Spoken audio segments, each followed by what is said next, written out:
50 কোটি টাকা খরচ করে কুকুর কিনলেন বেঙ্গালুরুর এক ব্যবসায়ী। এ কুকুর যেমন তেমন নয়, বিশ্বে রয়েছে একটি মাত্র। বিরল কুকুরকে দেশে এনে বেজায় খুশি এস সতীশ। বেঙ্গালুরুতে কুকুরের ব্যবসা করেন সতীশ।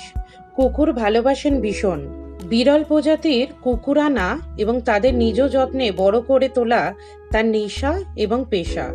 বিরল প্রজাতি তো হলো, কিন্তু এই যে একেবারে নেকড়ে কিনে আনলেন। হ্যাঁ, নেকড়েই কিনেছেন। দেখতে অবিকল নেকড়ের মতো, কিন্তু কুকুর। এ হলো উলফ ডগ, নেকড়ে ও ককাসিয়ান শেফার্ডের মিক্স ব্রিড। স্বভাবে অবশ্য একদমই শান্ত নয়। নেকড়ের ও শেফার্ডের তেজ রয়েছে তার মধ্যে। দেখতে হুবহু নেকড়ের মতো। নাম কাডামস ওকামি। 2024 ফেব্রুয়ারিতে আমেরিকায় জন্ম কুকুরটির।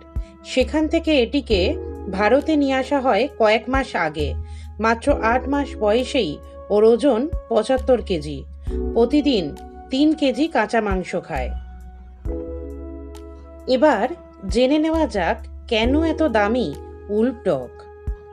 ককেশিয়ান শেফার্ড সাধারণত বিশাল আকৃতির একটি কুকুরের প্রজাতি। মূলত পাহারা দেওয়ার কাজ করে। ককেসাস পর্বতমালায় এদের দেখতে পাওয়া যায়। মূলত গবাদি পশুকে রক্ষা করে। এর সঙ্গেই নেকড়ের ব্রিড করিয়ে উলফ ডগের জন্ম, যা পৃথিবীতে একটিই রয়েছে। এস সতীশ জানিয়েছেন, এটি একেবারেই বিরল একটি জাত।